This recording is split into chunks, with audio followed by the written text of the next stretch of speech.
अंतरिक्ष एक ऐसी जगह जिसे हम हमेशा रहस्य, सुंदरता और अन्वेषण के प्रतीक के रूप में देखते हैं। जब हम रात को आकाश की ओर देखते हैं तो हमें टिमटिमाते हुए तारे दिखाई देते हैं। चांद की सौम्य रोशनी मन को सुकून देती है और अनंत ब्रह्मांड हमारे अंदर एक जिज्ञासा भर देता है कि हम वहां क्या खोज सकते हैं। लेकिन इस खूबसूरती के पीछे एक खौफनाक सच्चाई छिपी है। अंतरिक्ष इंसानों के लिए सबसे घातक जगहों में से एक है।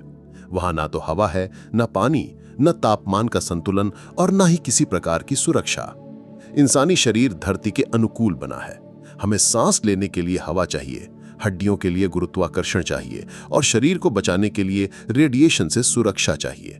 लेकिन अंतरिक्ष में इन सब का एक कतरा भी नहीं होता। हर बार जब कोई अंतरिक्ष यात्री रॉकेट में बैठता है, वह एक ऐसी दुनिया में कदम रखता है जहां मौत बस एक तकनीकी गड़बड़ी की दूरी पर खड़ी होती है। वे ये जानते हैं कि अगर उनके सूट में जरा सी भी दरार आ जाए या कोई वॉल्व काम करना बंद कर दे तो कुछ ही सेकंड में सब खत्म हो सकता है। इतिहास इस बात का गवाह है कि अंतरिक्ष यात्राओं के दौरान कई साहसी लोगों ने अपनी जान गंवाई है। कोई रॉकेट के फटने से मरा, कोई ऑक्सीजन की कमी से और कोई ठंडी गर्म स्थितियों में शरीर के काम बंद करने से। लेकिन इस कहानी का मकसद डर पैदा करना नहीं है। यह एक सम्मान की कहानी है उन बहादुर लोगों के लिए जो इंसानियत के लिए खतरा मोल लेकर अंतरिक्ष में जाते हैं। अब हम जानेंगे कि अंतरिक्ष में मरने के कौन कौन से तरीके सबसे भयानक हो सकते हैं। हम देखेंगे कि बिना दबाव वाली शून्यता, अत्यधिक गर्मी और ठंड, रेडिएशन और मानसिक दबाव कैसे इंसानी शरीर को खत्म कर सकते हैं। यह एक ऐसी यात्रा होगी जिसमें हम अंतरिक्ष के अंधेरे, सन्नाटे और खामोश मौत को समझेंगे और साथ ही ये भी जानेंगे कि इंसान कैसे हर खतरे को मात देकर नई सीमाओं को छू रहा है। सेगमेंट 2, शून्य, वैक्यूम का आतंक, जब हवा भी साथ छोड़ देती है। अब सोचिए, आप अंतरिक्ष में हैं, लेकिन वहां ना हवा है, ना ऑक्सीजन, ना कोई गैस, बस एक सुनसान खाली अंधेरा। ये शून्य, वैक्यूम केवल खालीपन नहीं है, बल्कि एक ऐसा वातावरण है जो किसी भी इंसानी शरीर को मिनटों में मौत के घाट उतार सकता है। धरती पर हम हर वक्त एक वायुमंडलीय दबाव में रहते हैं जो हमारे शरीर को संतुलन में रखता है। हमारे खून, फेफड़े, आंतें सब कुछ इसी दबाव के साथ संतुलित होते हैं। लेकिन जैसे ही इंसानी शरीर इस दबाव विहीन अंतरिक्ष के संपर्क में आता है, अंदर और बाहर के दबाव का अंतर ऐसा विस्फोट करता है जैसे शरीर खुद को फाड़ने लगे। सबसे पहले होता है रैपिड डीकम्प्रेशन, मतलब आपके फेफड़ों में जो हवा है वो तेजी से फैलती है। अगर उस समय आप अपनी सांस रोकने की कोशिश करें तो आपके फेफड़े ऐसे फटेंगे जैसे गुब्बारा ज़रूरत से ज़्यादा हवा से भर दिया गया हो। सही तरीका ये होता है कि तुरंत धीरे धीरे सांस छोड़ें जिससे फेफड़े ना फटें। पर इसमें एक और खतरा है। जब आप सांस छोड़ते हैं तो आपके शरीर की सारी ऑक्सीजन अंतरिक्ष में उड़ जाती है। अब आपके दिमाग में सिर्फ 10 से 15 सेकंड तक ही ऑक्सीजन बचती है, फिर बेहोशी आ जाती है। और यहीं से असली खौफ शुरू होता है। जैसे जैसे दबाव कम होता है, आपकी जीभ पर मौजूद लार उबलने लगती है। खून में मौजूद पानी भाप बनकर बबल्स बनाने लगता है और ये बबल्स आपकी नसों को बंद कर देते हैं। इस अवस्था को कहा जाता है एब्यूलिज्म, जिसमें पूरा शरीर फूलने लगता है जैसे पानी से भरा हुआ गुब्बारा। शरीर अपने सामान्य आकार से लगभग दुगना हो जाता है। ये फूलना कोई मजाक नहीं, ये जानलेवा दर्द होता है। त्वचा इतना खिंचती है कि लगने लगता है अब भी फट जाएगी, लेकिन फिर भी वो आपको फटने नहीं देती। आपकी आंखें बाहर की तरफ उभरने लगती हैं, जीभ सूजकर बड़ी हो जाती है। और ये सब अगर आप अब भी होश में हैं तो एक एक पल किसी नर्क से कम नहीं। लेकिन कहानी यहीं खत्म नहीं होती। अंतरिक्ष में तापमान बहुत तेजी से बदलता है। अगर आप सीधे सूरज की किरणों में हैं तो शरीर जलने लगता है 250 डिग्री फ़ारेनहाइट से ज़्यादा तापमान में, और अगर छाया में हैं तो -400 डिग्री फ़ारेनहाइट तक तापमान गिर जाता है, यानी शरीर बर्फ की तरह जमने लगता है। एक तरफ शरीर के एक हिस्से पर छाले और जलन, दूसरी तरफ शरीर के दूसरे हिस्से में बर्फ जैसी ठंडक, दोनों एक ही समय पर हो रहे हैं। आपका खून उबल रहा है, अंग अपनी जगह से हिल रहे हैं और हर अंग काम करना बंद कर रहा है। दिल, किडनी, लिवर सब अंदर से विफल हो रहे हैं। अगर कोई चमत्कार भी हो जाए और आपको बचा लिया जाए तो भी इतने अंदरूनी नुकसान हो चुके होंगे कि आपकी जिंदगी दोबारा पहले जैसी कभी नहीं होगी। यही वजह है कि स्पेस सूट केवल कपड़े नहीं होते, बल्कि एक पूरा जीवन रक्षक तंत्र होते हैं। इनका हर वाल्व, हर सील, हर हिस्सा मौत और जिंदगी के बीच की लाइन होती है। अंतरिक्ष का शून्य चुपचाप आपका इंतजार करता है। ये ना आपकी बहादुरी को जानता है, ना आपके मिशन के महत्व को। ये बस तैयार रहता है किसी एक गलती पर आपको लील लेने के लिए। सेगमेंट 3, तापमान की चरम सीमाएं, गर्मी और ठंड से एक साथ मरना। अंतरिक्ष की सबसे डरावनी सच्चाइयों में से एक है वहां की अत्यधिक गर्म और ठंडी परिस्थितियां। जरा सोचिए, हम धरती पर एक गर्मी के दिन में पसीने से परेशान हो जाते हैं और सर्दियों में हल्की ठंड से भी कांपने लगते हैं। लेकिन अंतरिक्ष की गर्मी और सर्दी, ये दोनों इतनी भयानक होती हैं कि धरती का कोई भी मौसम उसके सामने कुछ नहीं है। धरती पर हमारे पास एक वायुमंडल होता है जो सूरज की रोशनी को फिल्टर करता है, जिससे ना बहुत गर्मी लगती है ना बहुत ठंड। लेकिन अंतरिक्ष में कोई आत्मरक्षा नहीं होती, न हवा, न बादल, न ओजोन परत। जब आप अंतरिक्ष में सीधे सूरज की रोशनी में आते हैं तो तापमान 250 डिग्री फ़ारेनहाइट यानी 121 डिग्री सेल्सियस तक पहुंच सकता है, जो पानी को उबालने और धातु को पिघलाने के लिए काफ़ी है। अब सोचिए, ऐसे तापमान में इंसानी त्वचा का क्या हाल होगा। सूरज की गर्मी में शरीर का वो हिस्सा जो सीधे किरणों के संपर्क में आता है, सबसे पहले जलना शुरू करता है। पहले त्वचा लाल होती है, फिर छाले बनते हैं, फिर जलकर काली हो जाती है। ये बिल्कुल वैसा ही होता है जैसे कोई इंसान पूरी बॉडी से तवे पर रख दिया गया हो। त्वचा के नीचे की चर्बी पिघलने लगती है, मांसपेशियां टूटने लगती हैं और खून गर्म हो जाता है। और ये सब सिर्फ शरीर के एक हिस्से में हो रहा होता है, वो हिस्सा जो सूरज की तरफ है। अब आते हैं शरीर के उस हिस्से की तरफ जो छाया में है, यानी जहां सूरज की किरणें नहीं पहुंच रहीं। वहां का तापमान -400 डिग्री फ़ारेनहाइट यानी -240 डिग्री सेल्सियस तक गिर सकता है। इस तापमान पर पानी जमकर बर्फ बन जाता है और शरीर की कोशिकाएं फटने लगती हैं। इस अवस्था में शरीर जमने लगता है। उंगलियां, पैर की उंगलियां, नाक, कान सबसे पहले फ्रीज हो जाते हैं। त्वचा सख्त और नाजुक हो जाती है और जरा सी हरकत से फटने लगती है। जोड़ों में अकड़न आ जाती है, शरीर पथरा जाता है और इंसान आइस स्टैचू जैसा दिखने लगता है। अब सोचिए, एक ही शरीर में एक तरफ जल रही त्वचा, दूसरी तरफ बर्फ की तरह जमी त्वचा। ऐसा अनुभव केवल अंतरिक्ष में ही हो सकता है, और वो भी एक ही पल में। इंसानी शरीर 98.6 डिग्री फ़ारेनहाइट यानी 37 डिग्री सेल्सियस के आसपास काम करता है। लेकिन जब शरीर के अंदर का तापमान इससे कुछ ही डिग्री ऊपर या नीचे जाता है तो हमें बुखार, चक्कर या ठंड लगने लगती है। अब कल्पना कीजिए कि शरीर एक साथ +250 डिग्री फ़ारेनहाइट और -400 डिग्री सेल्सियस जैसे तापमान से जूझ रहा हो। ऐसे में ना तो खून का बहाव सामान्य रह पाता है और न ही अंग सही से काम करते हैं। शरीर गर्म होने पर पसीना बहाकर ठंडा होने की कोशिश करता है, लेकिन अंतरिक्ष में पसीना निकलते ही भाप बन जाता है और उड़ जाता है। इससे शरीर में पानी की कमी और तेज हो जाती है। दिल बहुत तेजी से धड़कने लगता है, खून गर्म हो जाता है और दिमाग में मौजूद न्यूरॉन्स तापमान से जलने लगते हैं। सोचने समझने की शक्ति खो जाती है, बेहोशी आ जाती है और धीरे धीरे मौत। अब आइए बात करते हैं अत्यधिक ठंड के प्रभावों की। जैसे ही कोई व्यक्ति अंतरिक्ष में छाया में जाता है, तापमान बहुत तेजी से गिरता है। शरीर को इस बदलाव के लिए समय ही नहीं मिलता। रक्त की नलिकाएं सिकुड़ने लगती हैं, जिससे शरीर का गर्म खून मुख्य अंगों तक ही सीमित रह जाए और बाहरी हिस्सों की बलि दे दी जाए। लेकिन इससे एक और खतरा शुरू हो जाता है, फ्रॉस्ट बाइट और अंगों की जड़ता। ऊतक जम जाते हैं, कोशिकाओं में बर्फ के क्रिस्टल बनने लगते हैं जो अंदर से उनको चीर देते हैं। ये न केवल अत्यधिक दर्दनाक है, बल्कि ऐसा नुकसान करता है जो कभी ठीक नहीं हो पाता। अगर अंतरिक्ष यात्री ज़्यादा देर तक ठंडे हिस्से में रहें तो दिल धीरे धीरे धीमा हो जाता है, खून गाढ़ा होने लगता है, किडनी काम बंद कर देती है और दिमाग ठंड से संज्ञाक होने लगता है। एक और समस्या ये है कि अंतरिक्ष में तापमान बहुत तेजी से बदलता है।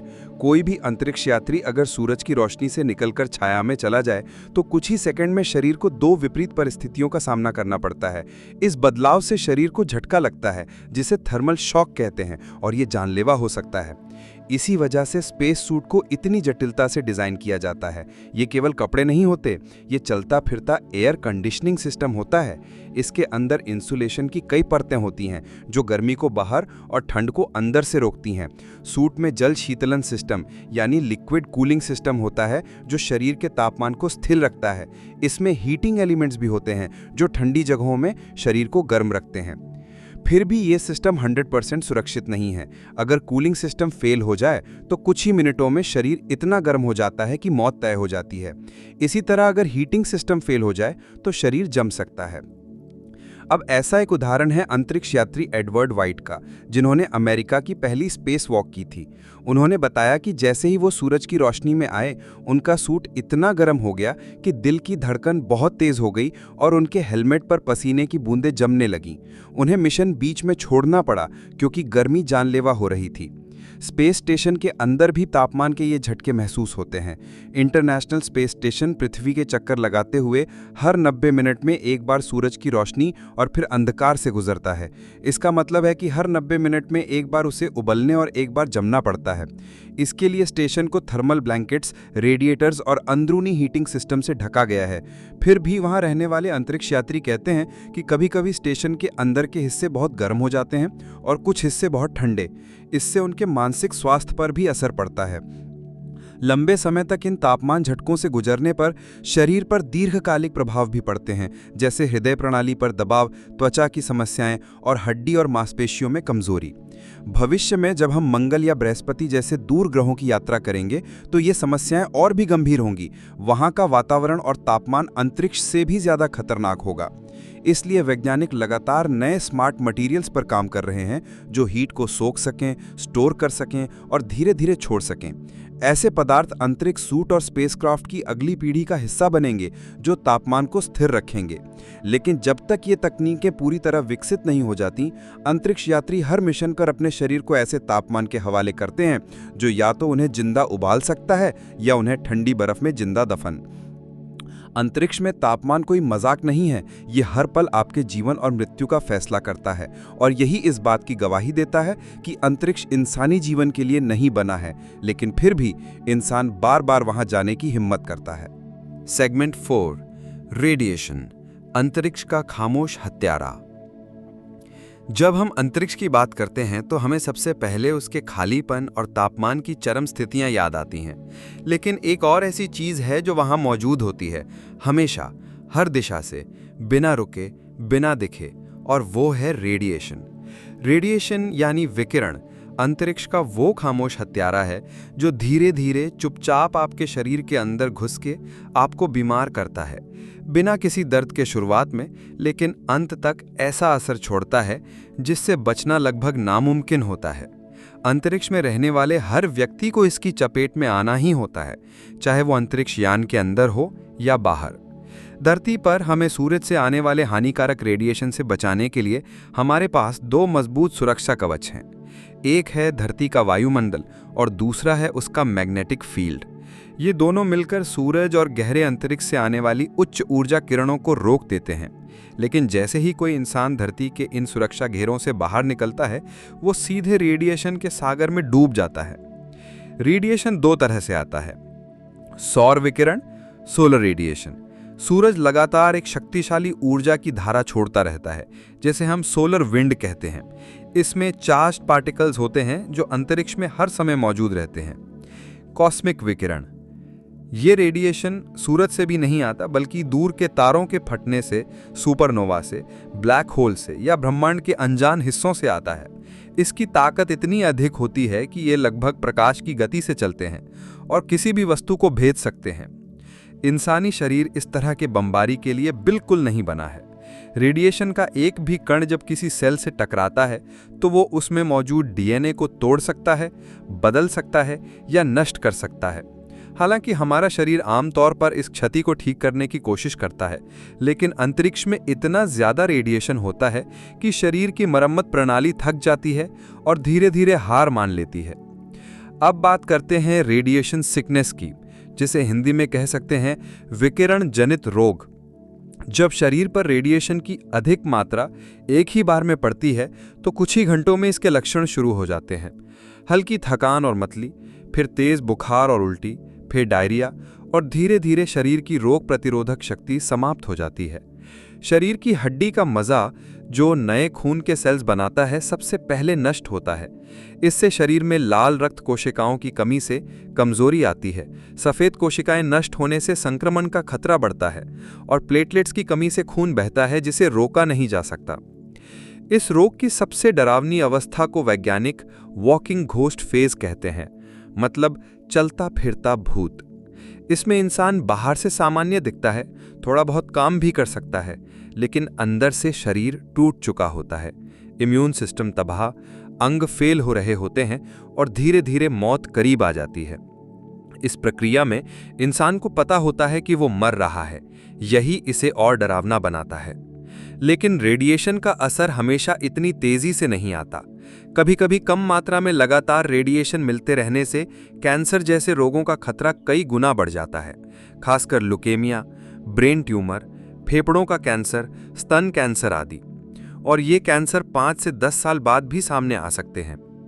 और रेडिएशन का असर सिर्फ उस इंसान पर नहीं रहता, ये शरीर के प्रजनन अंगों यानी रिप्रोडक्टिव सेल्स को भी नुकसान पहुंचा सकता है, जिससे आने वाली पीढ़ियों में जन्म दोष यानी बर्थ डिफेक्ट्स, मानसिक कमजोरी और कई आनुवांशिक बीमारियां हो सकती हैं। इस कारण रेडिएशन का खतरा केवल वैज्ञानिक या अंतरिक्ष यात्री तक सीमित नहीं, ये उनके बच्चों तक जा सकता है। अब आप सोच रहे होंगे, अगर रेडिएशन इतना खतरनाक है तो हम इससे बचते कैसे हैं? यही तो सबसे बड़ा विज्ञान का सरदर्द है। रेडिएशन को रोकना आसान नहीं है। तापमान या दबाव को तो हम इंजीनियरिंग तकनीकों से नियंत्रित कर सकते हैं, लेकिन रेडिएशन ऐसे कणों से बना है जो किसी भी मटेरियल को भेज सकते हैं, चाहे वो धातु हो या एल्यूमिनियम की मोटी दीवार। धरती पर मेडिकल रेडिएशन से बचने के लिए शीशे का कवच का उपयोग होता है, लेकिन अंतरिक्ष में शीशा बहुत भारी होता है जिसे ले जाना मुश्किल है। इसीलिए वैज्ञानिकों ने कई विकल्प ढूंढे हैं। पानी की मोटी दीवारें, लेकिन पानी जम सकता है। प्लास्टिक और पॉलीमर, लेकिन ये रेडिएशन से कमज़ोर हो सकते हैं। मैग्नेटिक फील्ड जनरेट करना, लेकिन इसके लिए बहुत ज़्यादा बिजली की ज़रूरत होती है। एक दिलचस्प तरीका ये भी है कि स्पेसक्राफ्ट के अंदर जो खाना, पानी और अन्य सामान होता है, उन्हें चारों तरफ इस तरह से सजाया जाए कि वो एक बफर की तरह रेडिएशन को रोकें। लेकिन जैसे जैसे सामान खत्म होता जाता है, ये सुरक्षा भी घटती जाती है। अब बात करते हैं सबसे खतरनाक रेडिएशन घटना की, सौर तूफान। कभी कभी सूर्य में जबरदस्त विस्फोट होते हैं जिन्हें कोरोनल मास इजेक्शन कहा जाता है। इनसे इतना अधिक रेडिएशन निकलता है कि अगर कोई अंतरिक्ष यात्री उस समय अंतरिक्ष में हो और उसके पास पर्याप्त सुरक्षा ना हो तो 1 घंटे से भी कम समय में उसकी जान जा सकती है। वैज्ञानिक इन तूफानों को ट्रैक करते हैं, लेकिन उनकी सटीक भविष्यवाणी नहीं कर सकते। इसलिए हर मिशन में रेडिएशन आपातकाल से निपटने की तैयारी पहले से करनी होती है। इसीलिए रेडिएशन को अंतरिक्ष का सबसे खामोश, छिपा हुआ और निरंतर चलने वाला खतरा कहा जाता है। ये बिना किसी चेतावनी के आता है और जब इसका असर दिखता है तब बहुत देर हो चुकी होती है। अंतरिक्ष यात्रियों को हर वक्त ये मालूम रहता है कि उनके शरीर पर हर सेकंड माइक्रोस्कोपिक हमले हो रहे हैं, जिनका असर अभी नहीं पर कई सालों बाद कैंसर, आनुवांशिक परिवर्तन या अन्य बीमारियों के रूप में दिखाई दे सकता है। फिर भी मानवता का साहस देखिए। ये सब जानते हुए भी लोग अंतरिक्ष की यात्रा करने को तैयार रहते हैं। वे जानते हैं कि ये रेडिएशन हमेशा मौजूद रहेगा और उनका मुकाबला सबसे बड़े दुश्मन से नहीं बल्कि अदृश्य दुश्मन से है। ये एक ऐसी लड़ाई है जो तब शुरू होती है जब आप धरती का चुंबकीय कवच छोड़ते हैं और तब तक चलती है जब तक आप सुरक्षित लौट नहीं आते। सेगमेंट 5, दम घुटने से मौत, जब एक सांस भी नसीब नहीं होती। आपने कभी पानी में तैरते वक्त ये महसूस किया होगा कि अगर कुछ सेकंड्स तक सांस नहीं ली तो घबराहट बढ़ने लगती है, या फिर जब गला बैठ जाए और हवा रुक जाए तो शरीर बेचैनी से तड़पने लगता है। अब कल्पना कीजिए कि आप अंतरिक्ष में हैं, जहां एक भी सांस लेना संभव नहीं है और दम घुटने का ये डर हकीकत बन जाता है। अंतरिक्ष में दम घुटना यानी सफोकेशन सबसे भयावह और पीड़ादायक मौतों में से एक मानी जाती है, क्योंकि ये मनुष्य के अंदर पल पल मरने का एहसास जगाती है, और वो भी पूरी होश में। जहां कुछ अंतरिक्षीय मौतें अचानक होती हैं, जैसे विस्फोट या रेडिएशन से बेहोशी। दम घुटने की मौत धीरे धीरे शरीर से जीवन छीनती है और पीड़ित सब कुछ महसूस करता है। धरती पर हमारा वातावरण लगभग 21% ऑक्सीजन और 78% नाइट्रोजन से बना है। इसी वातावरण में हमारा श्वसन तंत्र यानी फेफड़े विकसित हुए हैं। हम बिना सोचे दिन भर में हजारों बार सांस लेते हैं और यही हमारी जिंदगी की सबसे जरूरी प्रक्रिया है। लेकिन अंतरिक्ष में हवा नाम की कोई चीज मौजूद नहीं होती। अब कल्पना कीजिए, आप अंतरिक्ष यात्री हैं और आपके स्पेस सूट का हेलमेट अचानक टूट गया या स्पेस क्राफ्ट का सिस्टम फेल हो गया, जिससे हवा की सप्लाई रुक गई। इस स्थिति में सबसे पहले जो करना चाहिए वो है धीरे धीरे सांस छोड़ना, क्योंकि अगर आप सांस रोकने की कोशिश करते हैं तो जैसे पहले बताया गया, फेफड़े फट सकते हैं। पर जैसे ही आप सांस छोड़ते हैं, शरीर में बची हुई सारी ऑक्सीजन बाहर निकल जाती है। अब आपके खून में जो ऑक्सीजन मौजूद है वही आखिरी उम्मीद होती है। ये ऑक्सीजन 10 से 15 सेकंड तक आपके मस्तिष्क को जीवित रखती है।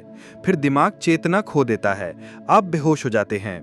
पर कहानी यहीं नहीं रुकती। अगर शरीर किसी तरह होश में बना रहता है, जैसे धीमे घुटने की प्रक्रिया में, तब अनुभव और भी भयानक होता है। सबसे पहले शरीर खुद सांस लेने की कोशिश करता है। डायफ्राम, जो श्वसन की प्रमुख पेशी है, ऊपर नीचे खींचता है। छाती उठती है, गिरती है, लेकिन कोई हवा नहीं आती। ये वो स्थिति होती है जिसे ड्राई ब्रीदिंग रिफ्लेक्स कहा जाता है, जिसमें शरीर खुद को धोखा देने की कोशिश करता है कि वो सांस ले रहा है, लेकिन असल में फेफड़े खाली होते हैं और हर हरकत बस मृत्यु को करीब ला रही होती है। अब अंदर ऑक्सीजन नहीं है तो शरीर का हर अंग अपने अपने संसाधन खर्च करने लगता है। मस्तिष्क, जो सबसे ज्यादा ऑक्सीजन लेता है, लगभग 20% सबसे पहले खराब होता है। चेतना चली जाती है, याददाश्त बंद हो जाती है और फिर दिल की धड़कन अनियमित हो जाती है। कुछ मिनटों में दिल इतना थक जाता है कि धड़कना बंद कर देता है और मौत हो जाती है। पर दम घुटने से मरने का एक और रूप भी होता है। वो है जब स्पेसक्राफ्ट के अंदर लाइफ सपोर्ट सिस्टम फेल हो जाए। लाइफ सपोर्ट सिस्टम केवल ऑक्सीजन देता ही नहीं है, ये वातावरण में मौजूद कार्बन डाइऑक्साइड CO2 को भी हटाता है, हवा में नमी ह्यूमिडिटी को नियंत्रित करता है और दबाव को बनाए रखता है। अगर ऑक्सीजन धीरे धीरे कम हो रही हो और कार्बन डाइऑक्साइड बढ़ रही हो तो शरीर को इसका एहसास बहुत धीरे धीरे होता है।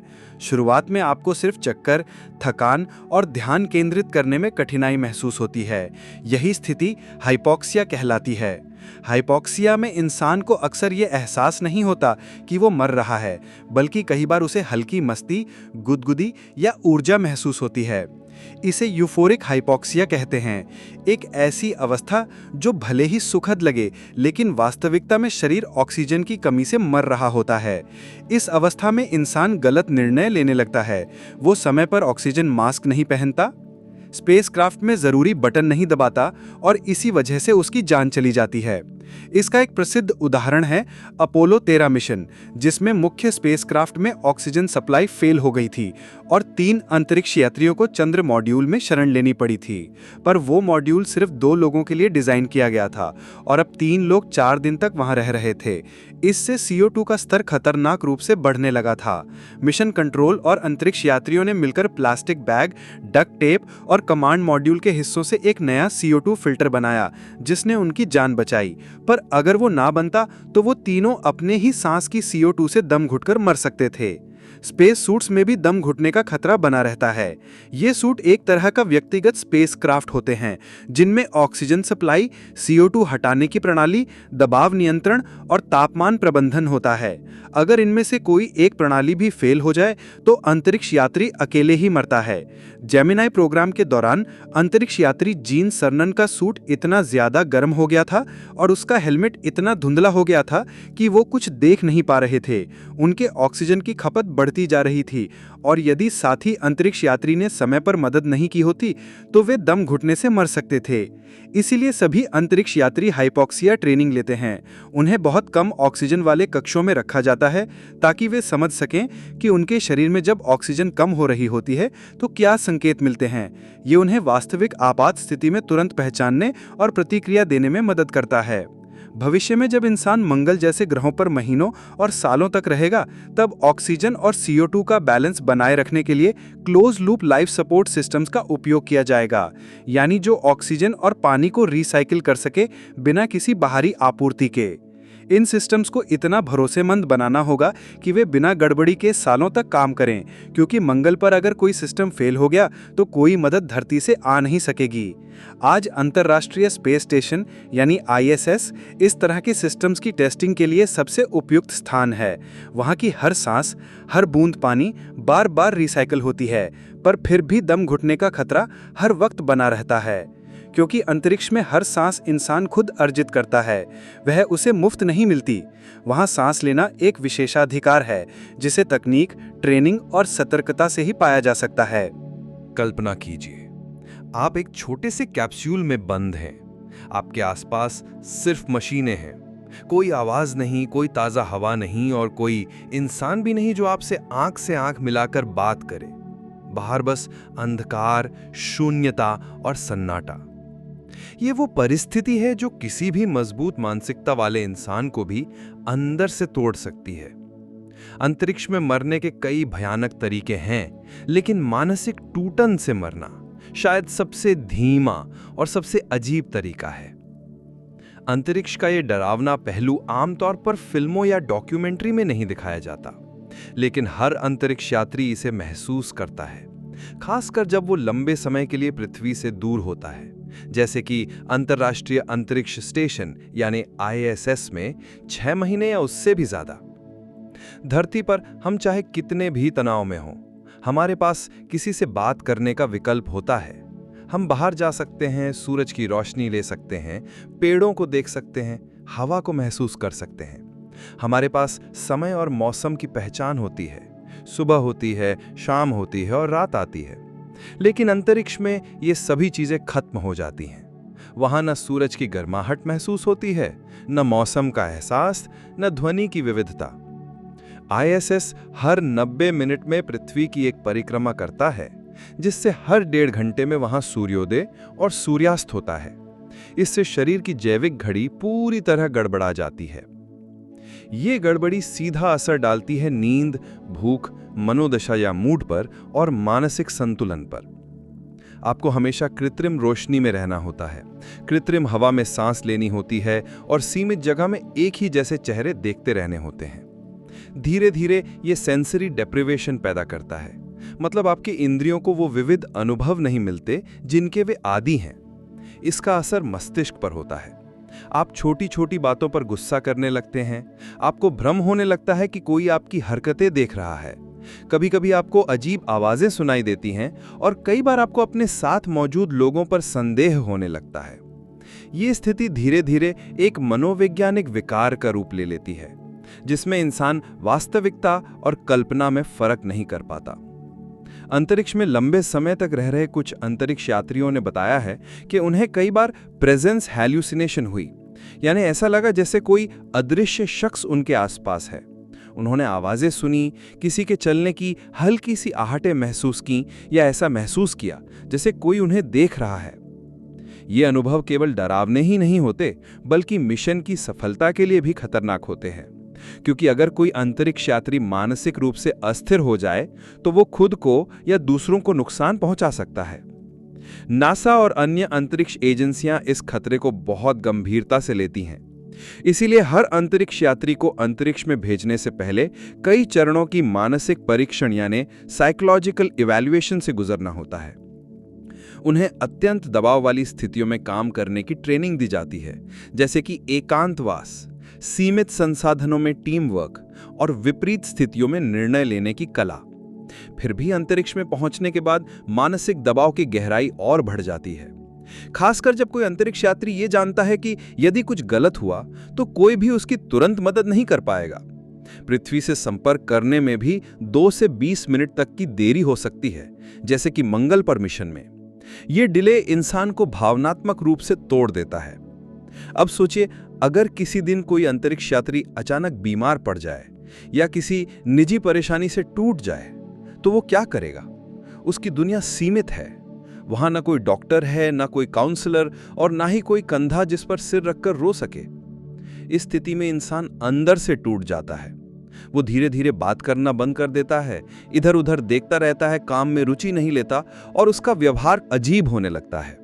इसे आइसोलेशन सिंड्रोम कहते हैं। कई बार यह स्थिति आत्मघाती विचारों को जन्म देती है। इंसान सोचने लगता है कि क्या मैं कभी वापस जाऊंगा? क्या मैं अकेला ही बचा हूं? क्या अब बचने का कोई तरीका नहीं? यह स्थिति उस समय और भी गंभीर हो जाती है जब मिशन लंबा हो, जैसे कि मंगल ग्रह पर भेजे जाने वाले भविष्य के मिशन जो लगभग 2 से 3 साल तक चल सकते हैं। इसका समाधान निकालने के लिए वैज्ञानिक और मनोवैज्ञानिक मिलकर काम कर रहे हैं।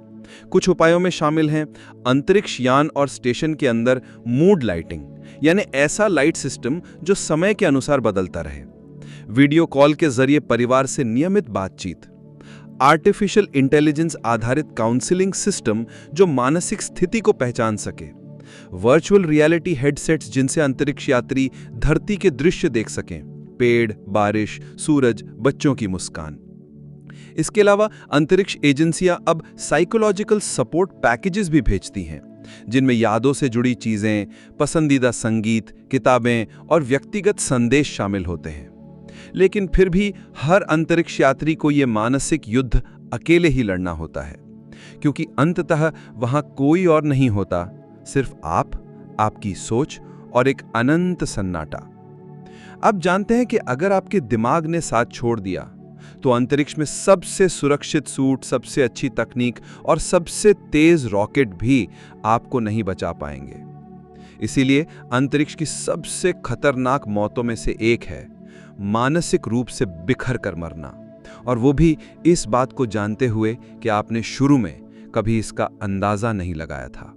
सेगमेंट 7, स्पेस में बह जाने से मौत, जब आप अनंत में खो जाते हैं। कल्पना कीजिए आप एक विशाल अंतरिक्ष स्टेशन के बाहर अपने स्पेस सूट में सुरक्षित हैं। आपके पास एक मजबूत रस्सी यानी टेदर है जो आपको स्टेशन से जोड़ती है। आप धीरे धीरे स्टेशन के बाहरी हिस्से की मरम्मत कर रहे हैं और अचानक कुछ हलचल होती है, एक छोटा सा झटका लगता है और वो रस्सी छूट जाती है। अब आप अकेले हैं, बिल्कुल अकेले, और आप बहते जा रहे हैं अंतरिक्ष में। पीछे स्टेशन छूट चुका है, आगे सिर्फ अंधकार है।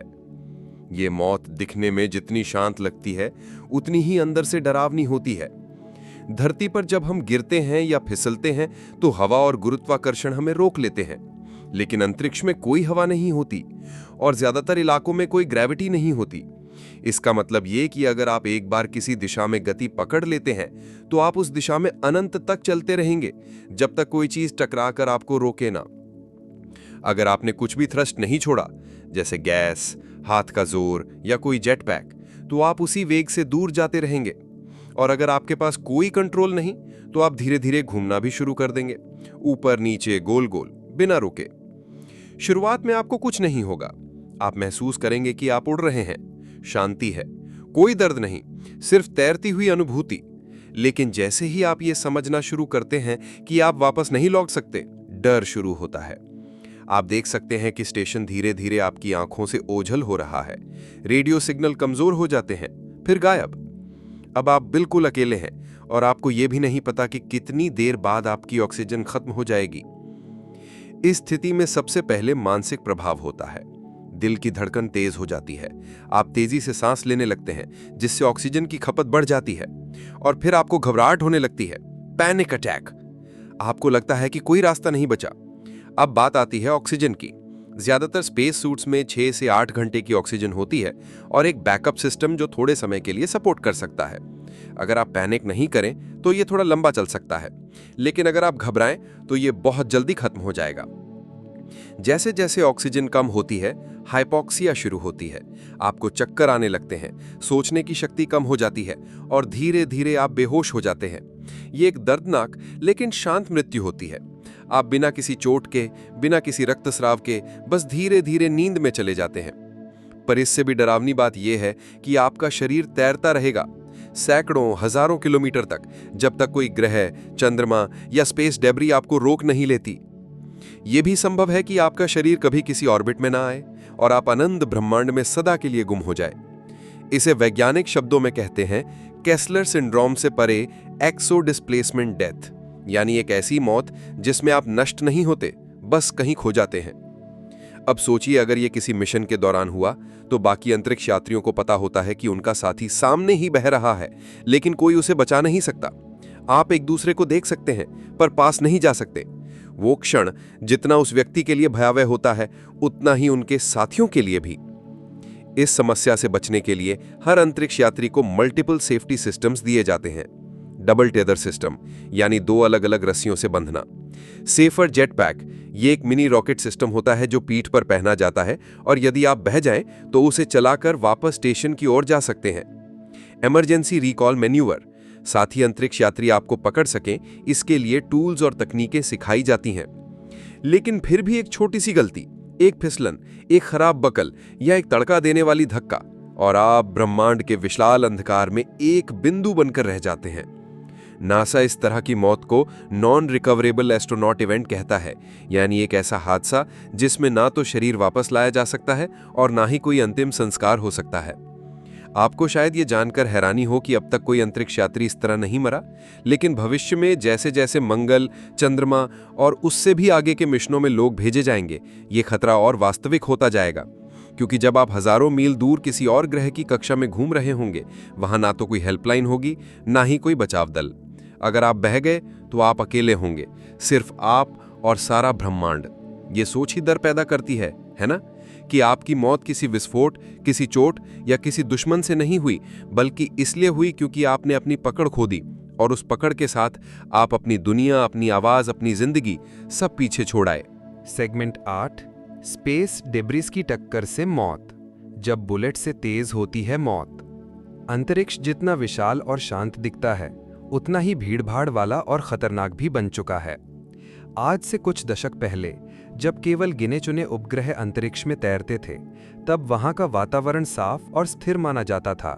लेकिन आज अंतरिक्ष में लाखों नहीं, करोड़ों छोटे छोटे टुकड़े घूम रहे हैं, और यही है स्पेस डेब्रीज या अंतरिक्ष कबाड़। अब सवाल उठता है कि ये टुकड़े होते क्या हैं? हर बार जब कोई रॉकेट लॉन्च होता है, उपग्रह छोड़ा जाता है या कोई मिशन पूरा होता है, तो उसके कुछ हिस्से जैसे रॉकेट के बूस्टर, पुराने सैटेलाइट्स, टूटे हुए सोलर पैनल्स, टूल्स, स्क्रूज और यहाँ तक कि स्पेस सूट का टूटा हुआ ग्लव भी कक्षा में घूमते रह जाते हैं। ये धीरे धीरे पूरे अंतरिक्ष में फैल जाते हैं, और जब इनमें से कोई छोटा सा टुकड़ा भी तेज गति 24,000 किलोमीटर प्रति घंटा से भी ज्यादा से किसी चीज से टकराता है, तो वो गोली से भी ज्यादा घातक बन जाता है। कल्पना कीजिए कि एक स्क्रू जो आपके घर में दीवार पर पंखा लगाने के लिए इस्तेमाल होता है, वो अंतरिक्ष में घूमता हुआ अचानक आपके अंतरिक्ष यान से टकरा जाए। उसका प्रभाव ऐसा होगा जैसे किसी ने आरपीजी से हमला किया हो। अब बात करें इंसानी शरीर की, जो पहले से ही सिर्फ एक स्पेस सूट के भरोसे बचा होता है। यदि कोई माइक्रो डेब्रीज यानी 0.1 से 1 सेंटीमीटर का टुकड़ा भी स्पेस सूट में घुस जाए, तो वो सूट को छेदता हुआ सीधे शरीर को भी चीर सकता है। इससे तुरंत डीकम्प्रेशन होता है, शरीर से हवा निकल जाती है और मौत कुछ ही सेकंड में हो सकती है। 2007 में चीन ने एक पुराने सैटेलाइट को मिसाइल से उड़ा दिया था। इसका परिणाम ये हुआ कि 35,000 से ज्यादा टुकड़े अंतरिक्ष में फैल गए, और आज भी वे उच्च गति से घूम रहे हैं। नासा को इन टुकड़ों से अंतरिक्ष यात्रियों और स्पेस स्टेशन को लगातार बचाकर चलना पड़ता है। ISS यानी इंटरनेशनल स्पेस स्टेशन को हर साल कई बार अपनी कक्षा बदलनी पड़ती है ताकि वो किसी डेब्रीज से बच सके। इसे डेब्रीज अवॉइडेंस मैन्यूवर कहा जाता है। अब सोचिए, अगर इतनी बड़ी और मजबूत बनावट वाले स्पेस स्टेशन को ये खतरा है, तो एक स्पेस वॉक कर रहा इंसान कितना असुरक्षित होगा। 2013 में एक खगोल वैज्ञानिक ने अनुमान लगाया था कि अंतरिक्ष में 50 करोड़ से ज्यादा टुकड़े घूम रहे हैं, जिनमें से ज्यादातर माइक्रोस्कोपिक हैं, यानी इंसान की आंखों से भी नहीं देखे जा सकते। ये इतने तेज होते हैं कि किसी भी सुरक्षा कवच को भेद सकते हैं। अब कल्पना कीजिए, आप अंतरिक्ष में बाहर स्पेस वॉक कर रहे हैं, कुछ मरम्मत का काम चल रहा है, चारों ओर सन्नाटा है, और अचानक एक अदृश्य बिंदु आपके स्पेस सूट को चीर देता है। न आप उसे आते हुए देख सकते हैं, न उससे बच सकते हैं, न उसे रोक सकते हैं। आपका शरीर तुरंत सूट के अंदर से सिकुड़ने लगता है। डीकम्प्रेशन से फेफड़े फट सकते हैं, और अगर टक्कर मस्तिष्क, रीढ़ या किसी प्रमुख अंग पर हो तो मौत तत्काल होती है। अब आप सोच रहे होंगे, क्या इसका कोई समाधान नहीं है? वैज्ञानिकों ने कई सुरक्षा उपाय बनाए हैं, जैसे केवलार लाइन्ड सूट जो गोलियों को रोकने वाली जैकेट्स में भी उपयोग होता है, विपल शील्ड, एक विशेष सुरक्षा परत जो मलबे के टकराव की शक्ति को बांटकर अंदर की रक्षा करता है। स्पेस मिशनों में रडार ट्रैकिंग सिस्टम्स लगे होते हैं जो डेब्रीज को ट्रैक करते हैं। लेकिन समस्या ये है कि लाखों टुकड़े इतने छोटे हैं कि उन्हें ट्रैक नहीं किया जा सकता, और ये संख्या हर साल बढ़ती जा रही है।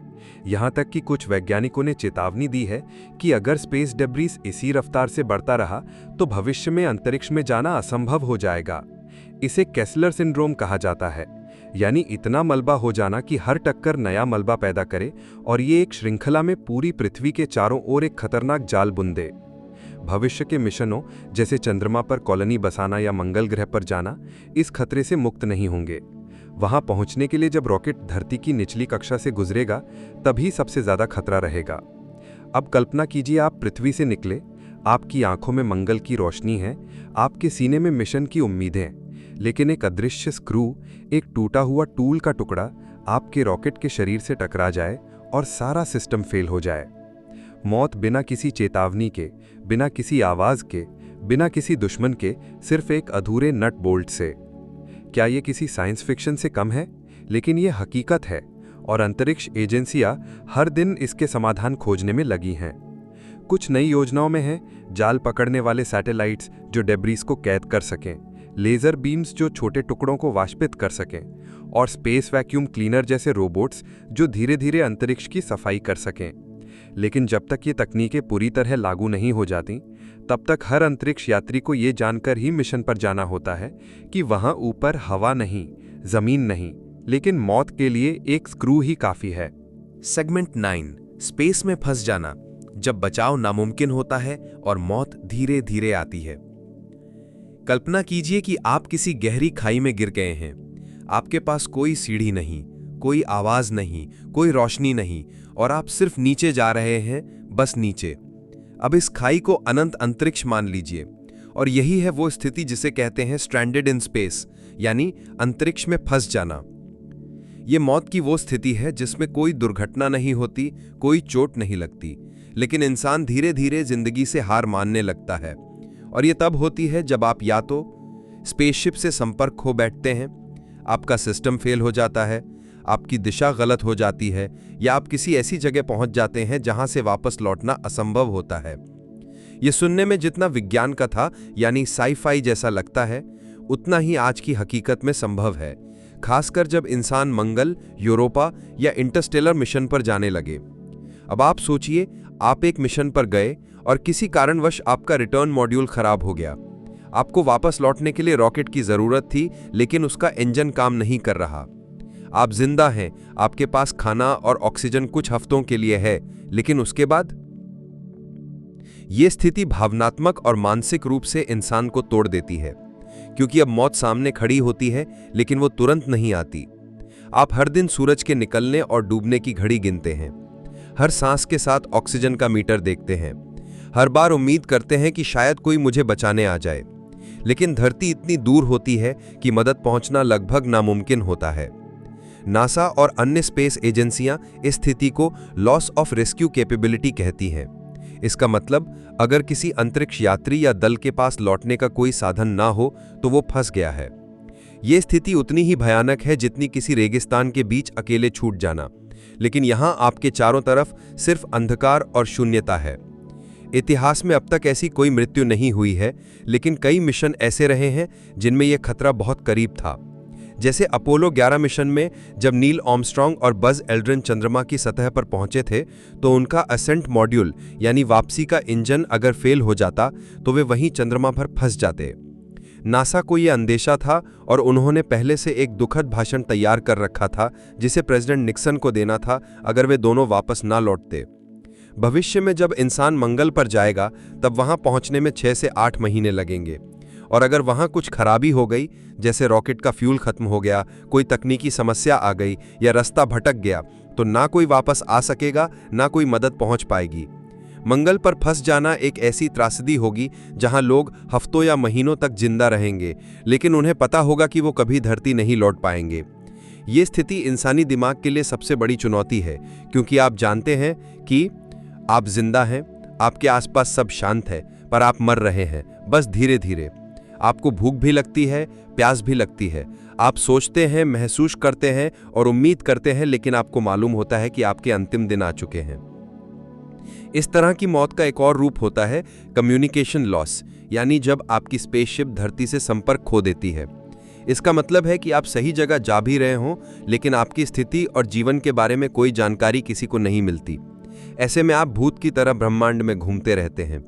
कुछ कल्पनाओं में स्वैज्ञानिकों ने सोचा है कि अगर कोई स्पेसशिप रोशनी की गति के पास पहुंच जाए और रास्ता भटक जाए तो वो हजारों सालों तक घूमती रहेगी और उसमें मौजूद लोग क्रायोस्लीप में होंगे या होश में, और उन्हें मौत की कोई समय सीमा नहीं मिलेगी। अब आप सोचिए, मौत कब आएगी ये भी ना मालूम हो और हर दिन आप बस अपनी बारी का इंतजार कर रहे हों। शरीर की ऊर्जा खत्म होती है, सिस्टम धीरे धीरे बंद होते हैं और आप अकेले उस अंधकार में खो जाते हैं जहां न कोई चिल्लाहट पहुंचेगी, न कोई दुआ। ऐसी मौत को वैज्ञानिकों ने नाम दिया है कॉस्मिक आइसोलेशन डेथ, यानी ब्रह्मांडीय अकेलेपन से हुई मौत। इस परिस्थिति से बचने के लिए अब अंतरिक्ष एजेंसियां कुछ नए उपाय बना रही हैं। ऑटोनॉमस रेस्क्यू पॉड्स, यानी ऐसे छोटे यान जो खुद ब खुद वापसी का रास्ता ढूंढ सकें। AI गाइडेड रिपेयर सिस्टम्स जो दूर से यान को ठीक कर सके। हाइपरलूप कम्युनिकेशन नेटवर्क्स जिससे ब्रह्मांड के किसी भी कोने से धरती तक तेज संपर्क किया जा सके। पर इन सभी उपायों के बावजूद अगर कोई इंसान ब्रह्मांड में कहीं फंस जाए तो उसके लिए बस एक अंतिम उम्मीद बचती है, आशा। वो इंसान शायद हर रोज अपनी डायरी लिखेगा, हर दिन स्पेस सूट पहनेगा, हर शाम पृथ्वी की ओर निहारते हुए सोचेगा, क्या कोई आएगा मुझे बचाने? और फिर एक दिन वो बिना किसी आवाज के, बिना किसी हादसे के, बस थक कर, टूट कर और इंतजार में हमेशा के लिए सो जाएगा। सेगमेंट 10, ब्लैक होल में गिरने से मौत, जब समय, शरीर और अस्तित्व सब खत्म हो जाते हैं। कल्पना कीजिए, आप अंतरिक्ष की गहराइयों में एक रॉकेट में यात्रा कर रहे हैं। दूर दूर तक कोई ग्रह नहीं, कोई तारा नहीं, सिर्फ काला शून्य। अचानक आपके सामने कुछ ऐसा आता है जो कुछ भी नहीं दिखता, लेकिन उसकी खिंचाव शक्ति इतनी भयंकर है कि प्रकाश भी उससे नहीं बच सकता। यही है ब्लैक होल, यानी काला छिद्र। ब्लैक होल एक ऐसा पिंड है जहां गुरुत्वाकर्षण इतना शक्तिशाली होता है कि कोई भी चीज, यहां तक कि रोशनी भी, इससे बाहर नहीं निकल सकती। इसका मतलब है कि आप अगर इसके भीतर गिरने लगें तो आपका शरीर, समय, प्रकाश सब कुछ उसमें समा जाएगा और कोई सबूत नहीं बचेगा कि आप कभी अस्तित्व में थे। अब सोचिए, अगर कोई इंसान या अंतरिक्ष यात्री गलती से किसी ब्लैक होल के पास पहुंच जाए तो उसके साथ क्या होगा? सबसे पहले होगा स्पगेटिफिकेशन, यानी स्पेगेटी जैसे खिंचना। ब्लैक होल की गुरुत्वाकर्षण शक्ति हर चीज को उसकी ओर खींचती है, लेकिन ये खिंचाव हर हिस्से पर अलग अलग होता है। अगर आप पैरों के बल गिर रहे हैं तो आपके पैरों पर लगने वाली ग्रेविटी आपके सिर की तुलना में कहीं ज्यादा होगी। इसका मतलब आपके शरीर के निचले हिस्से ऊपर की तुलना में ज्यादा तेजी से खिंचेंगे और इस खिंचाव से आप खिंचते खिंचते एक पतली लंबी डोरी जैसे बन जाएंगे। ये सुनने में अजीब लगता है, लेकिन वैज्ञानिकों के अनुसार यह प्रक्रिया इतनी तेज और शक्तिशाली होती है कि इंसानी शरीर के अणु भी अलग हो सकते हैं। लेकिन इस खौफनाक मौत की खास बात यह है कि ब्लैक होल में गिरने वाले व्यक्ति को यह सब बहुत अलग ढंग से महसूस होता है। ब्लैक होल के पास समय धीमा हो जाता है, इसे टाइम डायलेशन कहा जाता है। जैसे जैसे आप ब्लैक होल के करीब जाते हैं, आपके लिए समय धीरे धीरे रुकने लगता है। बाहर से देखने वाले को लगता है कि आप रुक गए हैं, लेकिन आपके लिए सब कुछ सामान्य गति से चलता है। अब अगर कोई इंसान ब्लैक होल में गिर रहा है तो उसके लिए वह कुछ सेकंड का समय हो सकता है, लेकिन ब्रह्मांड के लिए वह हजारों या लाखों साल तक खिंच सकता है। यह ऐसा है जैसे आप टाइम में ठहर गए हों। यह सोच ही डरावनी है कि आपकी मृत्यु हो चुकी है, लेकिन ब्रह्मांड आपको मरते हुए देखने में सदियां लगा देगा। वैज्ञानिकों ने दो स्थितियां मानी हैं। अगर ब्लैक होल छोटा है तो स्पगेटिफिकेशन इतने जल्दी होती है कि आप महसूस भी नहीं कर पाते और आप खत्म हो जाते हैं। अगर ब्लैक होल बहुत बड़ा है, जैसे सुपर मैसिव ब्लैक होल जो आकाशगंगा के केंद्र में होता है, तो आप उसके इवेंट हराइजन, यानी वह सीमा जहां से कोई वापसी नहीं, पार करने के बाद भी कुछ समय तक जिंदा रह सकते हैं, लेकिन आपको कोई देख नहीं पाएगा क्योंकि आपकी रोशनी तक वहां से बाहर नहीं निकल सकती। अब सवाल आता है कि क्या कोई ब्लैक होल में गिरकर बच सकता है? वर्तमान विज्ञान के अनुसार नहीं। ब्लैक होल के अंदर के नियम सामान्य भौतिकी से अलग हो जाते हैं। वहां गुरुत्वाकर्षण और क्वांटम सिद्धांत टकराते हैं और हम नहीं जानते कि अंदर क्या होता है। कुछ वैज्ञानिक सिद्धांतों के अनुसार जब आप ब्लैक होल में गिरते हैं तो या तो आप अस्तित्व से पूरी तरह मिट जाते हैं या आप सूचना में बदल जाते हैं, या हो सकता है आप किसी दूसरे ब्रह्मांड में प्रवेश कर जाएं, एक वर्म होल के जरिए। यह सब अब तक केवल गणनाओं और परिकल्पनाओं पर आधारित है, लेकिन असल में अगर कोई व्यक्ति ब्लैक होल में गिरेगा तो शायद वह मानव इतिहास का अंतिम संदेश बन जाए। अब बात करते हैं वास्तविक खतरे की। क्या कोई अंतरिक्ष मिशन ऐसा हो सकता है जहां ब्लैक होल से टकराने का खतरा हो? वर्तमान में हमारे सौरमंडल के पास कोई ज्ञात ब्लैक होल नहीं है, लेकिन जैसे जैसे अंतरिक्ष अन्वेषण गहरा होगा, जैसे मिल्की वे के केंद्र की ओर या इंटरगैलेक्टिक मिशनों की ओर, वहां छिपे हुए ब्लैक होल्स का खतरा वास्तविक बन सकता है। कई वैज्ञानिकों को डर है कि कुछ ब्लैक होल इतने चुपचाप होते हैं कि उनकी उपस्थिति का पता ही नहीं चलता जब तक आप उनके बहुत करीब नहीं पहुंच जाते। ऐसे में एक गलती, एक दिशा में थोड़ा ज्यादा आगे बढ़ जाना और पूरा मिशन, पूरा यान और उसमें सवार हर इंसान एक पल में ब्रह्मांड से मिट सकता है।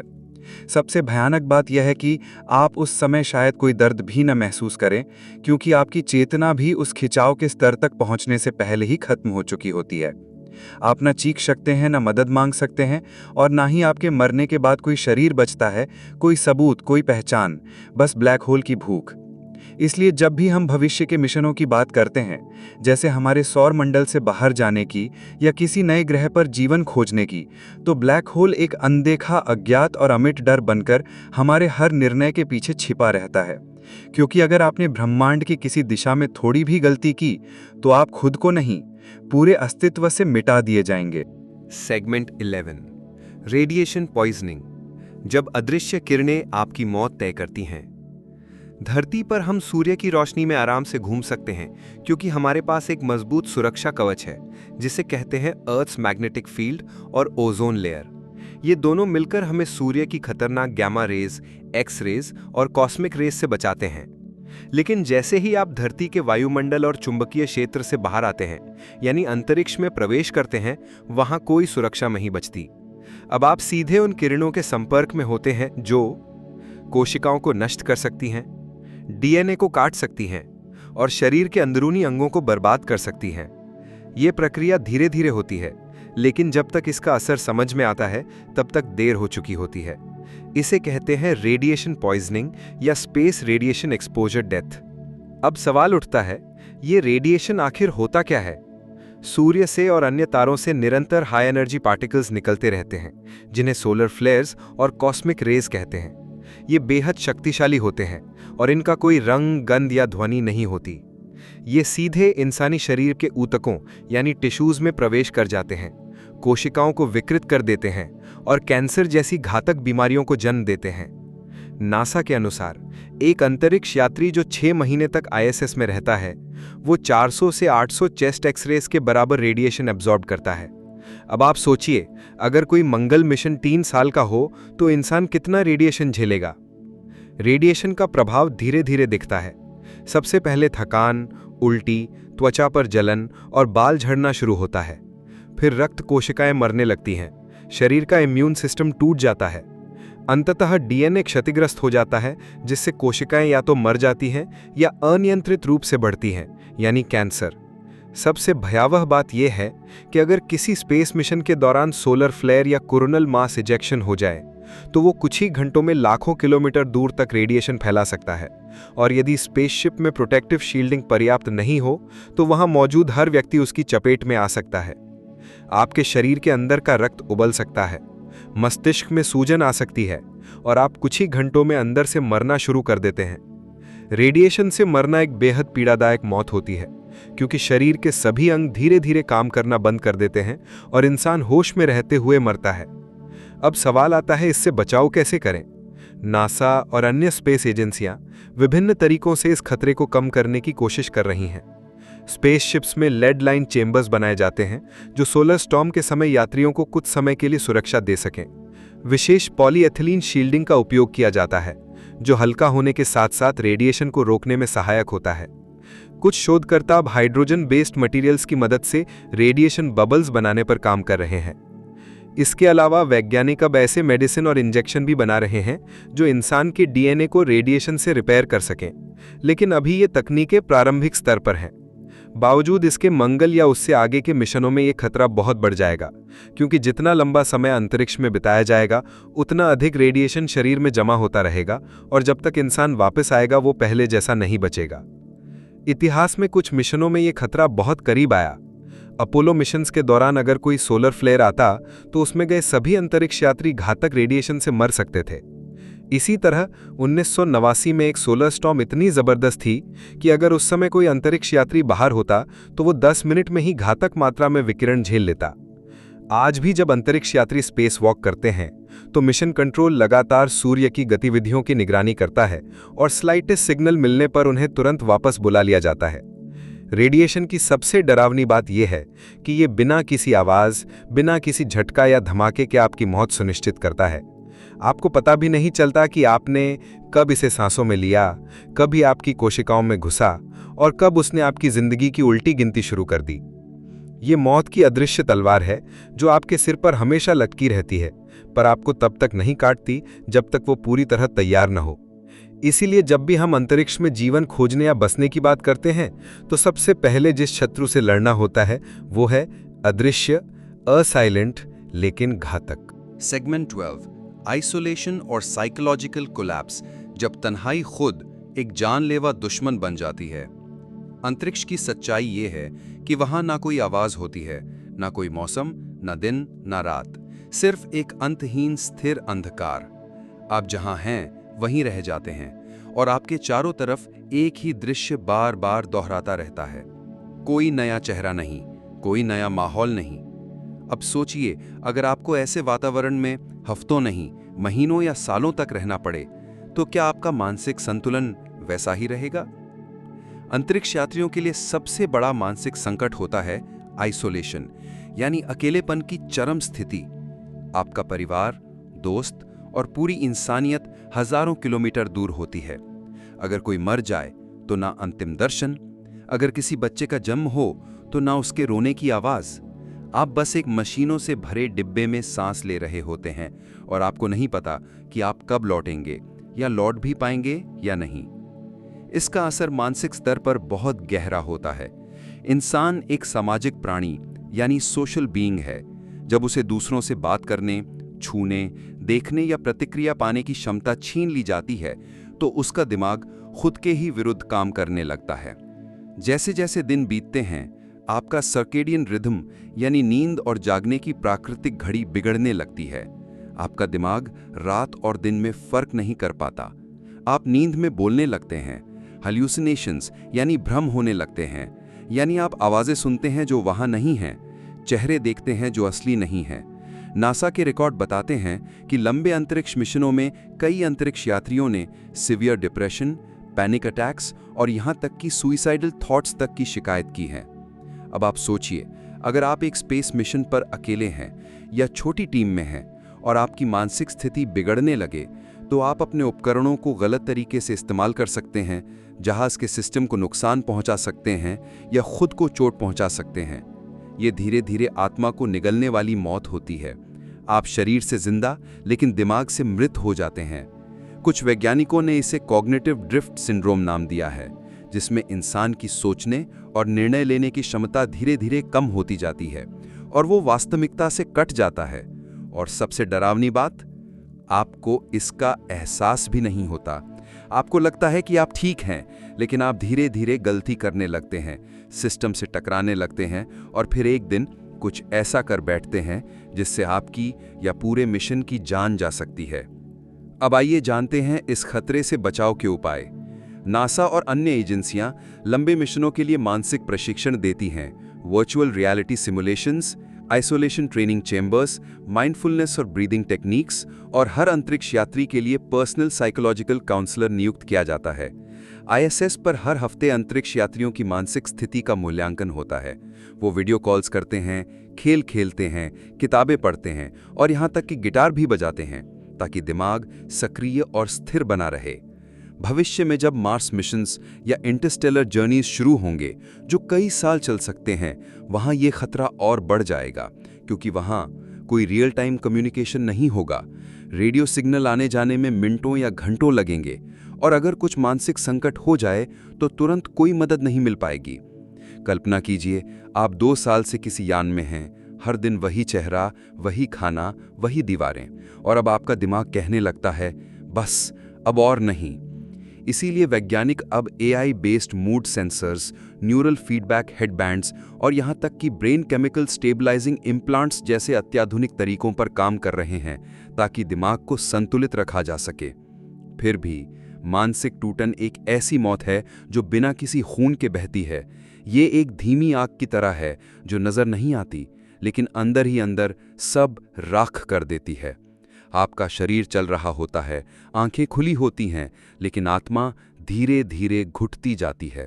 इसीलिए अंतरिक्ष में जिंदा रहना सिर्फ ऑक्सीजन, तापमान और ग्रेविटी से जुड़ा नहीं होता, बल्कि ये भी सवाल होता है कि क्या आपका दिमाग इस अकेलेपन को सह पाएगा? क्योंकि अगर नहीं, तो आप किसी हादसे से नहीं, बल्कि खुद की सोच से मर जाएंगे। सेगमेंट 13, सिस्टम फेलियर से मौत, जब एक वायर टूटता है और जिंदगी खत्म हो जाती है। हमने अब तक बहुत सारे बाहरी खतरों की बात की, space debris, vacuum, black hole, radiation, लेकिन अंतरिक्ष में सबसे आम और सबसे वास्तविक खतरा वो होता है जो यंत्रों के अंदर छिपा होता है। जी हां, हम बात कर रहे हैं सिस्टम फेलियर, यानी तकनीकी असफलता से होने वाली मौत। अंतरिक्ष यान, space station, robotic arms, live support system, oxygen tank, computer navigation, ये सब चीजें इंसान के जीवित रहने का आधार होती हैं। लेकिन जैसे धरती पर एक कार का ब्रेक फेल हो सकता है, मोबाइल क्रैश हो सकता है, वैसे ही अंतरिक्ष में भी अगर कोई सिस्टम फेल हो जाए तो वहां उसकी कीमत जान से चुकानी पड़ती है। अब जरा सोचिए, आप स्पेस स्टेशन में हैं और ऑक्सीजन सप्लाई यूनिट अचानक बंद हो जाती है, या हीट कंट्रोल सिस्टम काम करना बंद कर देता है और तापमान -150 डिग्री सेल्सियस तक गिर जाता है, या किसी सॉफ्टवेयर अपडेट के बाद स्पेसशिप की नेविगेशन प्रणाली गड़बड़ कर जाती है और आपको गलत दिशा में भेज देती है। इनमें से कोई भी गलती इंसान को मौत के करीब ले जा सकती है, और वो भी कुछ ही पलों में। 2003 में कोलंबिया स्पेस शटल डिजास्टर इसका सजीव उदाहरण है। लिफ्ट ऑफ के समय यान के फ्यूल टैंक से एक टुकड़ा टूटकर विंग पर लग गया और उस छोटे से डैमेज ने री एंट्री के समय पूरे यान को नष्ट कर दिया।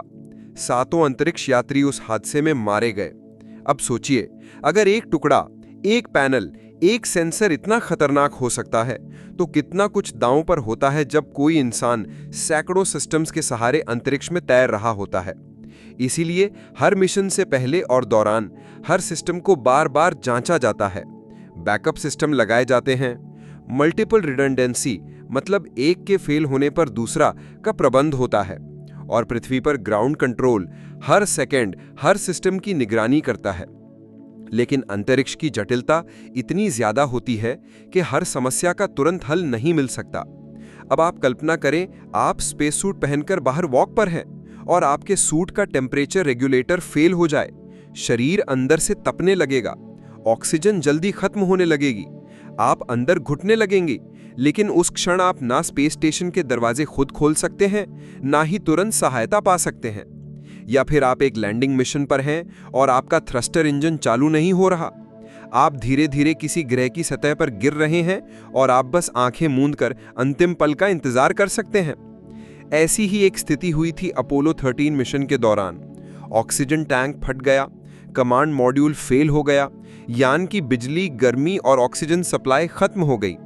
लेकिन वहां की टीम ने असाधारण बुद्धिमत्ता से यान को बचाया और तीनों अंतरिक्ष यात्री जिंदा लौट आए। पर हर बार ये चमत्कार नहीं होता। कई बार सिस्टम फेलियर इतना अप्रत्याशित होता है कि उसका कोई बैकअप ही मौजूद नहीं होता। अब जब भविष्य में इंसान मार्स, यूरोपा, टाइटन जैसे ग्रहों पर जाएगा, वहां एक सिस्टम फेल होने का मतलब हो सकता है पूरा मिशन खत्म, पूरा क्रू मौत के हवाले और कोई वापस ना लौटे। इसीलिए अब वैज्ञानिक सेल्फ हीलिंग सिस्टम्स पर काम कर रहे हैं।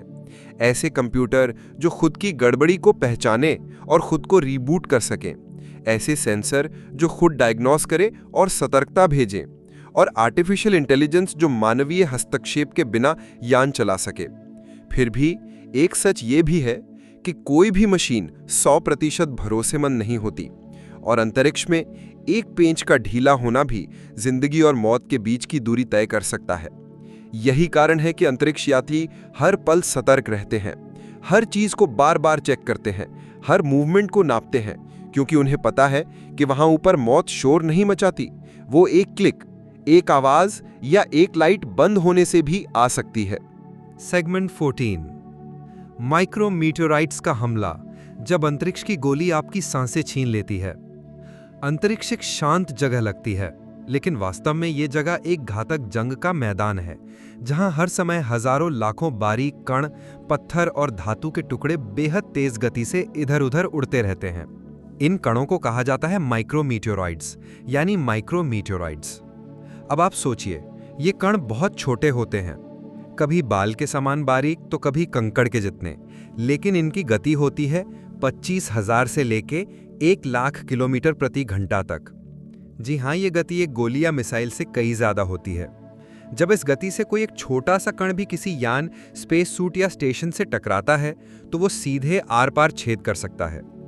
आप इसे ऐसे समझिए जैसे किसी हाई स्पीड ट्रेन से उड़ता हुआ पत्थर आपकी कार के शीशे को भेद दे। बस अंतरिक्ष में ये कण कई गुना तेज और घातक होते हैं। अब सोचिए, आप अंतरिक्ष में स्पेस वॉक कर रहे हैं और अचानक एक ऐसा कण आपके हेलमेट पर आ लगे, तो वो हेलमेट को चीर सकता है, आपके सूट को फाड़ सकता है, ऑक्सीजन को तुरंत खत्म कर सकता है और आपको 1 सेकंड में बेहोश और कुछ ही पलों में मृत कर सकता है।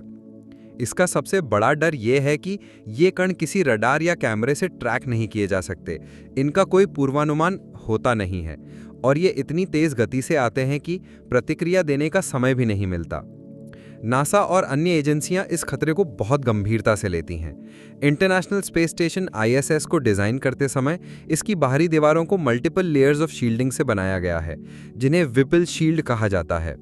इसका कार्य होता है कि अगर कोई माइक्रोमीटेराइट टकराए तो वो पहली परत से टकराकर टूट जाए और अंदर तक ना पहुंचे। फिर भी ISS पर हर साल कई बार ऐसे निशान पाए जाते हैं जहां ये कण दीवारों से टकराकर छोटे छोटे गड्ढे बना देते हैं। कई बार तो स्टेशन को कुछ हिस्सों को बंद करना पड़ता है और कभी-कभी स्पेस वॉक तुरंत रोक दी जाती है। 2016 में एक ऐसी घटना हुई थी जब एक माइक्रोमीटेराइट ने ISS के क्यूपोला मॉड्यूल, जहां से खिड़की से पृथ्वी देखी जाती है, की खिड़की को क्षति पहुंचाई थी।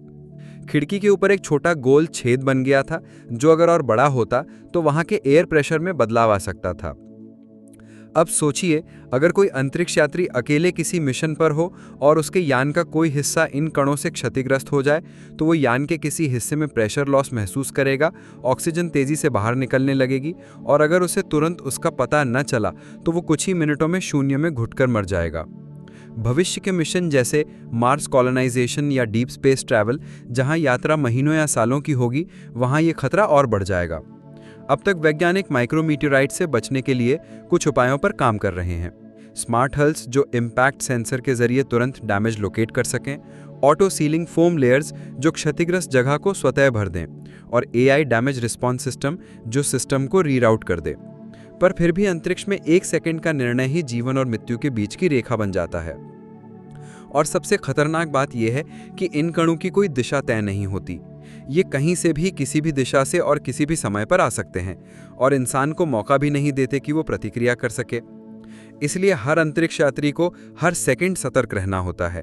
उसे अपने सूट, यान, सेंसर और सिस्टम्स की नज़रबंदी करनी होती है, क्योंकि उसे मालूम होता है कि मौत एक अदृश्य गोली बनकर ब्रह्मांड में घूम रही है और कब वो उसका शिकार बन जाए कोई नहीं जानता। ये एक ऐसी मौत है जो न आवाज़ करती है, न चेतावनी देती है, न शरीर को जलाती है और न ही समय देती है। बस एक क्षण आता है और सब कुछ खत्म हो जाता है। सेगमेंट 15, मिशन विफलता और सामूहिक मृत्यु, जब एक सपना टूटता है और पूरा दल मिट जाता है। कल्पना कीजिए, दर्शकों की तैयारी, अरबों डॉलर का निवेश, हजारों वैज्ञानिकों का योगदान और एक मिशन जो मानव जाति को एक नई सीमा तक ले जाने वाला होता है। अचानक वो मिशन पूर्ण रूप से विफल हो जाता है। मिशन फेल होना सिर्फ तकनीकी या वैज्ञानिक हार नहीं होती, ये उन बहादुर पुरुषों और महिलाओं की भी अंतिम यात्रा होती है जिन्होंने अपनी जान जोखिम में डालकर ब्रह्मांड की ओर कदम बढ़ाया। इस प्रकार की मृत्यु में ना कोई अकेला मरता है, ना कोई त्वरित राहत होती है।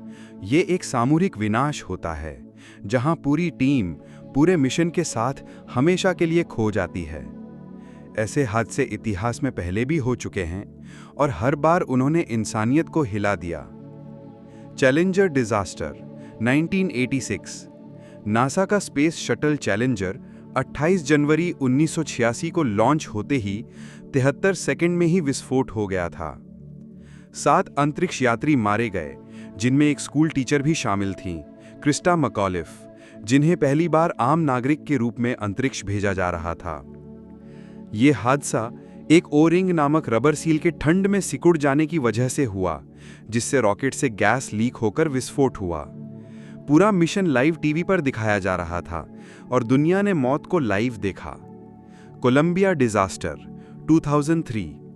एक और भयावह मिशन विफलता, जब कोलंबिया स्पेस शटल पृथ्वी पर वापसी के समय वायुमंडल में प्रवेश करते ही विखंडित हो गया। कारण था टेक ऑफ के समय लगे हीट शील्ड पर हुआ छोटा सा डैमेज, जिसने री एंट्री के समय गर्मी को यान के अंदर जाने दिया और यान आग का गोला बन गया। 7 अंतरिक्ष यात्री जिंदा जल गए, लेकिन कोई चीख नहीं सुनी गई। इस प्रकार की मृत्यु तकनीकी होने के बावजूद अत्यंत मानवीय पीड़ा लिए होती है। अंतरिक्ष यात्री अंतिम क्षणों तक जानते हैं कि कुछ गलत हो रहा है। उन्हें अपने मरने का अंदाजा हो जाता है, लेकिन उनके पास कुछ करने का समय नहीं होता। यह सिर्फ व्यक्तिगत मौत नहीं होती, यह उस उम्मीद की भी मौत होती है जो इंसान को सितारों तक ले जाने के लिए प्रेरित करती है। अब जब हम भविष्य में लंबी दूरी की यात्राओं की बात करते हैं, जैसे मंगल मिशन, चंद्रमा पर कॉलोनी, बृहस्पति के चंद्रमा यूरोपा पर जीवन की खोज, तो वहां पर मिशन फेलियर की स्थिति में किसी भी प्रकार की रेस्क्यू संभव नहीं होगी। कल्पना कीजिए, एक 6 लोगों की टीम मंगल पर पहुंची और वहां पर कोई इंजन फेल हो गया, रेडिएशन बाढ़ आ गया, भोजन या ऑक्सीजन का भंडार खत्म हो गया, या फिर एक साधारण कंप्यूटर बग ने पूरा सिस्टम जैम कर दिया। अब वहां से मदद आने में महीनों या सालों का समय लगेगा, जो उस समय व्यर्थ होगा। इसलिए वो टीम धीरे धीरे, जानते हुए कि अब वे बचेंगे नहीं, अपनी मौत का इंतजार करेगी। ये मौत और भी ज्यादा भयावह होती है, क्योंकि उसमें सिर्फ शारीरिक नहीं, मानसिक और भावनात्मक पीड़ा भी जुड़ जाती है। वे अपने परिवार को आखिरी संदेश रिकॉर्ड करते हैं, डायरी में आखिरी दिन दर्ज करते हैं और एक दूसरे को थामकर अपने अंतिम क्षणों का सामना करते हैं। भविष्य में ये विफलताएं हो सकती हैं: संचार टूट जाना, कॉलोनियों में ऑक्सीजन रिसाव, एल्गोरिदम के कारण गलत लैंडिंग लोकेशन, या फिर कोई मानव गलती जैसे गलत बटन दबा देना। स्पेस एजेंसी सब कोशिश कर रही हैं कि हर मिशन में ट्रिपल बैकअप, AI नियंत्रण और सुपर रेस्क्यू प्रोटोकॉल हों। लेकिन एक सच ये भी है कि अंतरिक्ष में हम पूरी तरह कभी भी सुरक्षित नहीं हो सकते। हम वहां प्रकृति के सामने नगण्य हैं और ब्रह्मांड के नियम हम तय नहीं करते। फिर भी इंसान ने कभी हार नहीं मानी। हर मौत, हर विफलता, हर हादसा हमें और मजबूत बनाता है। हर टूटे हुए यान की राख में से एक नई योजना जन्म लेती है और हर खोए हुए अंतरिक्ष यात्री की याद हमें सिखाती है कि आगे बढ़ना ही हमारी नियति है। इसलिए जब हम स्पेस डेथ की बात करते हैं, तो वह सिर्फ डर की कहानी नहीं होती, बल्कि वो बलिदान की कहानी होती है। एक ऐसी कहानी जो भविष्य के हर मिशन में जीवित रहती है।